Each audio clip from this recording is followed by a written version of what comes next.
I love going into the forest and making videos. It's so fun because the energetic field of just all the trees and the ferns and the remnants of the ancient trees that were cut down years ago or burned in fire, they all have this, they create this energetic field that has so much information in it and so many messages.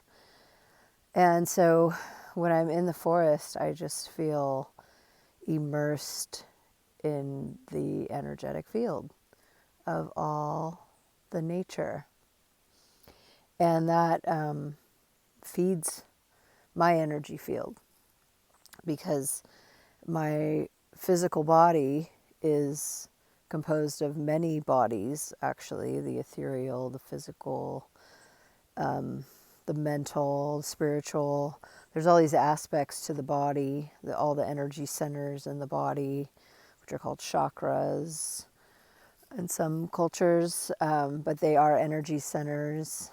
The Egyptians referred to them as the Jed pillar, and it was like this electric center of our bodies.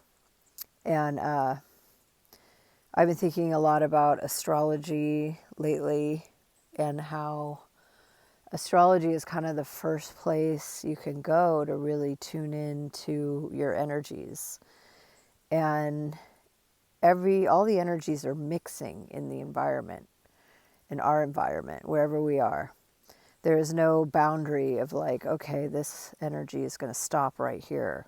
It's all waves, bursts, and different kinds of waves. And there is so much going on. So when we tune into our own energy field and our own astrology and really learn to master the higher aspects of our big three, or where we have major emphasis in the chart, and kind of figuring out what that quest is through getting your chart read by an astrologer. I think there's many interpretations of the chart, and there's many ways to look at it and to get information. And it's all about, being discerning when you get a reading from somebody. Do they have their own agendas that they're projecting out? Or are they, do they have a negative slant on things? You just really have to understand that the chart it can be interpreted like dental x-rays. They can be interpreted. You can go to one dentist and they're like, oh no, you need all this work. You go to another dentist and they're like, oh, well, we could do this or that. It just depends on who you go to. So it's good to be discerning. I personally think it's good to avoid predictions. I like astrology when I'm like feeling some kind of energy and I go and look up, oh, something's happening with my moon. Mars is opposite my moon. No wonder I want to cut everybody's heads off, because it can cause a feeling of anger and frustration.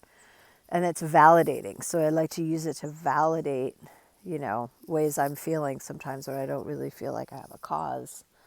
I am a Leo moon, so we are in Leo season.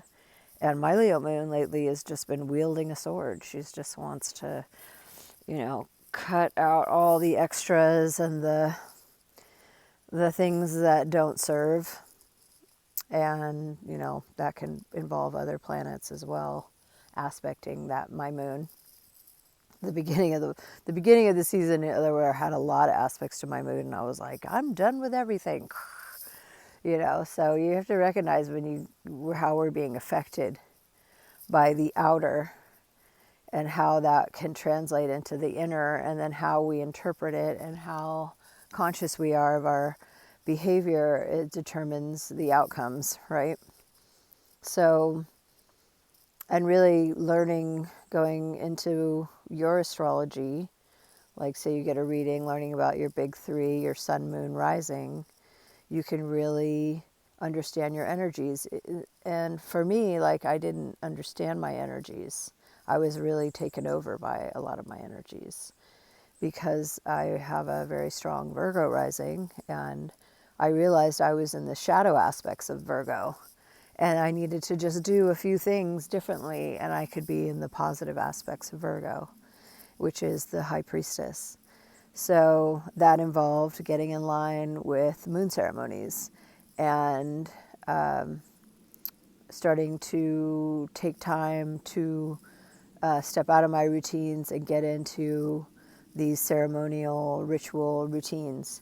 Now, of course, I resisted all this because I don't like when people aren't holding good space, and I can definitely see some very ungrounded, experiences around me. Also had some amazing ones too in ceremony, but so there's a kind of, if it's not perfect, I'm not going to do it kind of attitude with Virgo. And really, my Virgo has to push past the perfectionism, because the perfectionism is there from an old understanding of ceremony and ritual, and how you really, if you didn't do things right, then there would be consequences for the whole, tribe or group of people you were representing in the ceremony. So there was this kind of like understanding of, whoa, if it's not, if you don't do things perfectly, then the magic won't work. So we have to, and that remnants is still there in the Virgo. So you really have to understand, or I have to understand, that it doesn't need to be perfect. And actually, I do things purposely not perfect, because like these videos, they're not perfect. I don't have my hair perfectly done, or, I don't like the way the angle of the camera, there's funny noises with my microphone, and it's like, I have to do that to just express myself. My Leo moon wants to express and perform, and doesn't have to be perfect. I mean, spent many years dancing and performing and not liking it, because it wasn't perfect. I did it anyway, but I didn't appreciate all the magic that was happening, and it didn't have to be this perfect dance. So there was a lot of that before I really understood my astrology. So another thing you can do is that once you learn about your astrology, you start working with the moon cycles with this intention to clear out things, cut cords. And you do this because everything is one in this energetic field. So if you have past stuff that's still with you in some remnant, or just, just kind of needs a final clearing out, you can use the moon cycles to really change that energy. And I don't know if anyone is like tuned into the Mandela effects, that's getting kind of popular lately. And it's really the whole point of the Mandela effect, which is where things from our past has changed, and it's changed in all the ways, like people have videos of a movie, and they kept the video, and that video has changed from what they remember. And it kind of sounds like, oh, the realm is kind of gaslighting us, and like, no, I remember it this way.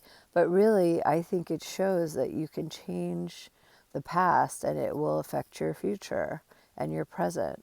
And that's called retrocausality. And so the Mandela effect is actually showing us that it can happen. And they do it all the time. I don't know, the realm energies, because there is an energy, there's many energies in this realm. So we live in an energetic field. That's why I'm talking a lot about it, because it's really important to understand that we are surrounded by non-physical beings. We are surrounded by nature spirits, energies, entities, energy lines of the earth, electric energy. There's a lot of layering of energies that are happening that can influence us. So part of like understanding your astrology is like knowing how you're going to handle different energies and work with them. So this is one of the reasons why you want to really tune in to your astrology and be aware that there's ways that astrology, well, those who think they control this realm want to use astrology. Major events happen in a very specific astrological time. They know how to affect this realm and the people of this realm with the right timing. So, like, we just had a major political event happen right around the end of Cancer.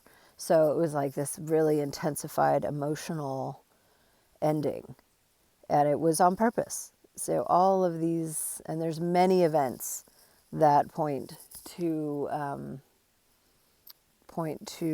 the controllers wanting to use using astrology. They don't want to, they use it.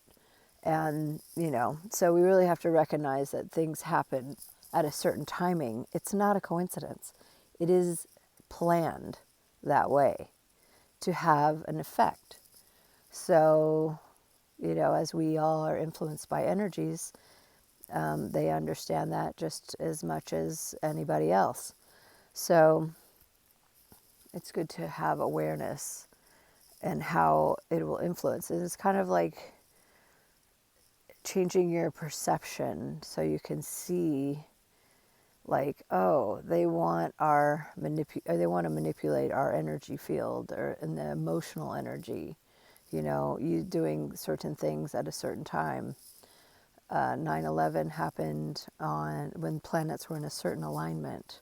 That same alignment, which is rare to get all the planets in the same alignment, happened also when we went into lockdowns for COVID. So, these things are utilized on purpose, and it definitely influences the outcomes. So, don't be fooled. And get your astrology done, or at least look it up. You can go to astro.com and look up your astrology for free and just see what you have going, what your sun, moon, and rising is, and start to explore.